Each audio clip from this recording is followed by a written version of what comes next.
മഴക്കാലം ആയിക്കഴിഞ്ഞാൽ നമ്മൾ ഒട്ടുമിക്കവരും അനുഭവപ്പെടുന്നൊരു സംഭവം തന്നെയാണ് ഈ വെള്ളപ്പൊക്കം, ഉരുൾപൊട്ടൽ, അതുപോലെ പ്രകൃതിക്ഷോഭങ്ങളൊക്കെ അല്ലേ. അപ്പോൾ എൻ്റെ നാട്ടിലാണ് കേട്ടോ ഈ സംഭവം നടക്കുന്നത്. ഇത് ഒരു പുഴയാണ്. ഈ പുഴയുടെ നടുക്കൊരു ബ്രിഡ്ജുണ്ട്. ആ ബ്രിഡ്ജ് പൊട്ടിയിട്ട് വെള്ളം ഒലിച്ചു പോണ കാഴ്ചയാണ് കേട്ടോ ഈ കാണുന്നത്. ഈ ഒലിച്ചു പോണ വെള്ളം മൊത്തം ഒഴുകിപ്പോയി എത്തുന്നത് ഈ താഴ്ന്ന പ്രദേശങ്ങളാണ്. ഇതെൻ്റെ വീടാണ് കേട്ടോ. അപ്പോൾ ഈ താഴ്ന്ന പ്രദേശങ്ങളൊക്കെ ഇങ്ങനെ വെള്ളം ഫോഴ്സായിട്ട് വരുമ്പോൾ മുങ്ങിപ്പോകാൻ ചാൻസ് ഉണ്ട്. ഇതേപോലൊരു പ്രളയം ഉണ്ടായിരുന്നില്ലേ നമുക്ക് 2018. ആ സമയത്തൊക്കെ നമ്മളെ വീടുകളൊക്കെ ഏകദേശം മുങ്ങിപ്പോയൊരവസ്ഥയായിരുന്നു കേട്ടോ. അന്ന് എല്ലാ രേഖകളും നമ്മളെല്ലാ വസ്തുക്കളൊക്കെ നശിച്ചു പോയിരുന്നു.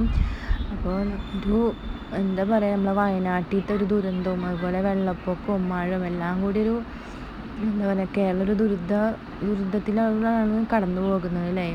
മഴക്കാലമായി കഴിഞ്ഞാൽ മഴക്കാലമാണ്. അപ്പോൾ എല്ലാവരും സേഫായിട്ടിരിക്കുക, അപകടം പിടിച്ച മേഖലകളും പോകാതിരിക്കുക, അതുപോലെ അപകടം പിടിച്ച സ്ഥലങ്ങൾ താമസിക്കുന്നവർ മാറി താമസിക്കാൻ ശ്രമിക്കുക കേട്ടോ.